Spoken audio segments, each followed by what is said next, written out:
गेहूं मार्केट में वापस से काफी ज्यादा हलचल दिख रही है और कई तरह के सवाल है। एक, सरकार की तरफ से जो कोटा जारी किए गए हैं, वो कोटा में जो बढ़ोतरी हुई है अलग अलग हिस्सों के लिए, चाहे वो पब्लिक डिस्ट्रीब्यूशन को लेके हो, अलग अलग सरकार की स्कीम्स को लेकर हो, और साथ ही प्रोडक्शन के नए अपडेटेड नंबर अब क्या कह रहे हैं और आगे एक्सपोर्ट मार्केट को लेकर क्या स्थिति बन रही है, नया सीजन किस तरह का हो सकता है, तमाम मुद्दों पर चर्चा करने के लिए आज हमारे साथ WPPS के चेयरमैन हैं अजय गोयल साहब। बहुत बहुत शुक्रिया अजय सर, आपने वक्त निकाला है।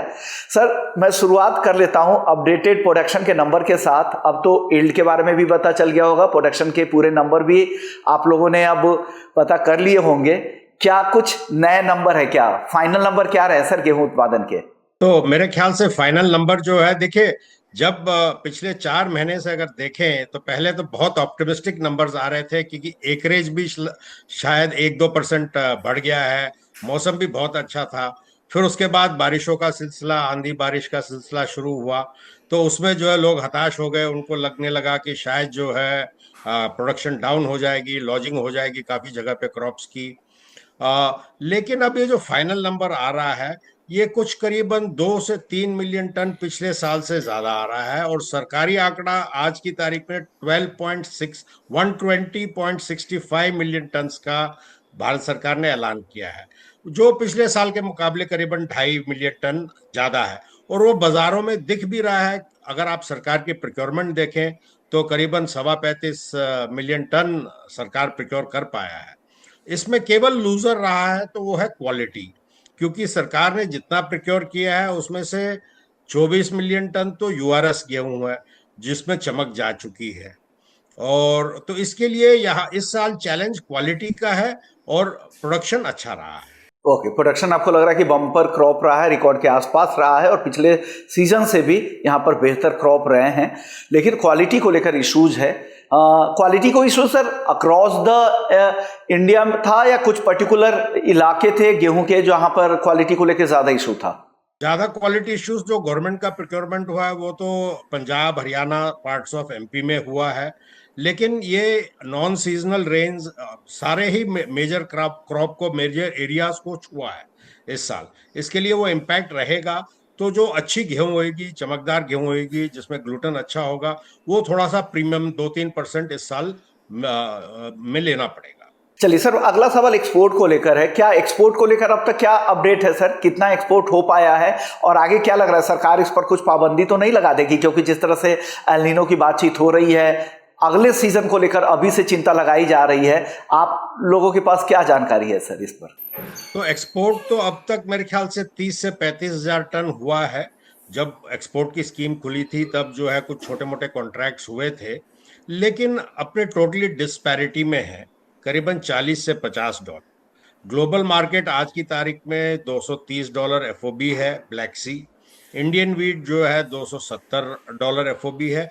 तो एक्सपोर्ट जो सरकार ने खोला है, और उम्मीद है कि खुला रखेगा कुछ 6-8 महीने के लिए।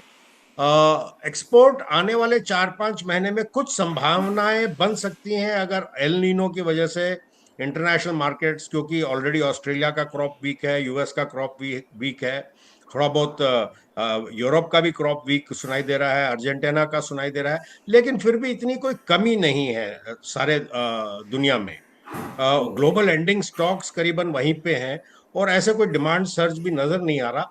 लेकिन अल नीनो से जरूर फूड ग्रेन मार्केट्स में कोई ना कोई असर एट सम पॉइंट आएगा, depending on the severity of the El Nino.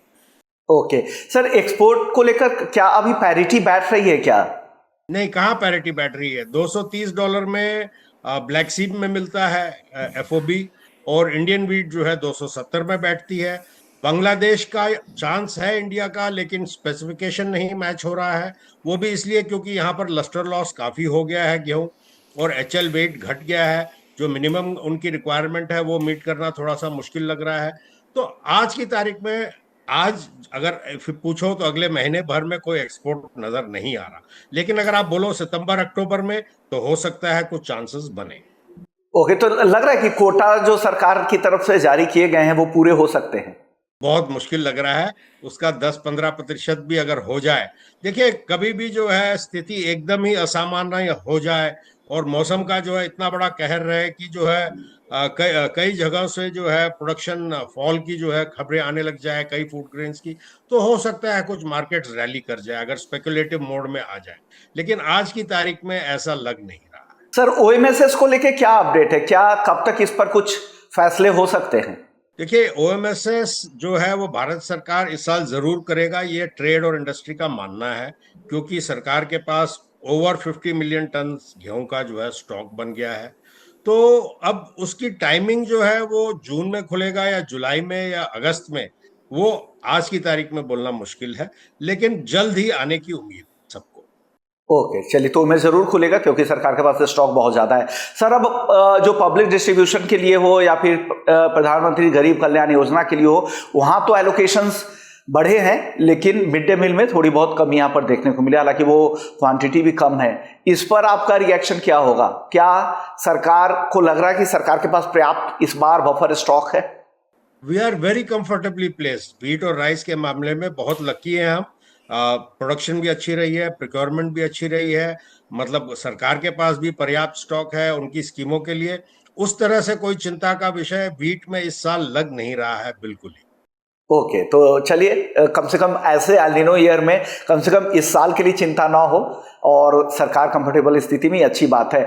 आप एक चीज और मैं यहाँ पे जानना चाह रहा हूँ कि इस बार कहा जा रहा है कि स्टॉकिस्ट के पास, ट्रेड बॉडी के पास भी पर्याप्त स्टॉक है, तो कीमतें किस तरफ जाएंगी सर? भाव को लेकर क्या आप लोगों का अनुमान लग रहा है गेहूं में? जहां तक स्टॉकिस्ट का सवाल है, सब लोगों ने पिछले साल के एवरेज में 20 पैसा ही स्टॉक किया है, क्योंकि पिछले साल जो है सब स्टॉकिंग में हाथ जला चुके हैं भारी भयंकर। और कमोडिटी में आदमी 2-3% कमाने के लिए व्यापार करता है, 1-2%, क्योंकि इसमें वॉल्यूम रहता है। लेकिन पिछले साल लोगों को 8 से 10% का नुकसान रहा है। तो इसके लिए लोगों ने जो है इस साल स्टॉकिस्ट ने कोई ज्यादा स्टॉक किया नहीं। थोड़ा सा बीच में प्रिक्योर एमएसपी से नीचे गेहूं गया था, तब थोड़े बहुत लोगों ने हिम्मत करके स्टॉक किया, क्योंकि सबको डर लगता है कि अगर बाजार तेज जाता है तो सरकार जो है स्टॉक लिमिट ले आती है, you are force to sell in the market, तो वो नफा जो है व्यापारी बुक नहीं कर पाता है। तो व्यापारियों के पास इस साल स्टॉक की मात्रा पिछले साल के मुकाबले आधे से कम है, 25% ही पिछले साल के मुकाबले रही होगी स्टॉकिंग। इस क्योंकि सबके दिमाग में आज की तारीख में ये है कि सरकार के पास पर्याप्त गेहूं है, सरकार बाजार को उठने नहीं देगी, सरकार supply constantly through its own schemes and commercial sales जारी रखेगी साल भर। ओके, तो आपको लग रहा है कि भाव यहाँ पर इस बार तो नहीं बढ़ने वाले हैं, एकदम रेंज में ही रहेंगे, या डाउन साइड की भी संभावनाएं कुछ है क्या? डाउन साइड की संभावनाएं आज की तारीख में कम है, लेकिन देखिए, जो 1-2% प्रति माह गेहूं जैसी चीज में बढ़ना एक स्वाभाविक चीज है, उससे कोई एक्स्ट्राऑर्डिनरी राइज नहीं बताया जा सकता। वो उसी बैंड में जो है अपवर्ड ट्रेंड रहेगा इसमें। सर आखिरी सवाल आपसे, आप सरकार के लिए या ट्रेड बॉडी के लिए या जो ट्रेडर्स हैं उनके लिए क्या मैसेज है आपकी तरफ से? मेरे हिसाब से तो जो है गेहूं में लंबी तेजी नहीं है, और सरकार जो है कांस्टेंट वॉच रखेगी। आज की तारीख में भी हर शुक्रवार को हर व्यापारी को, हर स्टॉकिस्ट को अपना स्टॉक भारत सरकार को डिस्क्लोज करना पड़ता है। तो इसका मतलब सरकार का फुल वॉच है गेहूं के प्राइसेस पे, कीमतों पे, और कौन स्टॉक कर रहा है। और सरकार जो है at an appropriate time market में काफी गेहूं रिलीज करेगी थ्रू कमर्शियल सेल ऑल्सो। और अपनी स्कीम्स में ऑलरेडी जो है उन चीजों का भी असर पड़ता है। जब सरकार अपनी स्कीम्स में गेहूं ज्यादा रिलीज करती है तो ओपन मार्केट में डिमांड भी थोड़ी सबड्यूड हो जाती है। तो ये एक बड़ा साइलेंट ईयर रहेगा, और जो अगर चेंज आएगा वो सितंबर तक। अगर बारिश का क्वांटम बहुत ही ज्यादा कम हो इस साल, तो अगले साल के फिक्र में जो है बाजार जो है एक दूसरा मोड ले सकता है। अब देखते हैं किस तरह की स्थिति रहती है। बहुत बहुत शुक्रिया करेंगे अजय सर, आगे भी आपसे बातचीत हो रही रहेगी, लेकिन आपने पूरी तरह से साफ कर दिया कि गेहूं मार्केट में और गेहूं को लेकर हम काफ़ी कंफर्टेबल स्थिति में हैं, और भाव भी इस बार कहीं तेज होने वाले नहीं हैं। भले ही एल नीनो की इतनी ज़्यादा हल्ला हो रही हो चारों तरफ, लेकिन कोई यहाँ पर दिक्कत नहीं दिख रही है।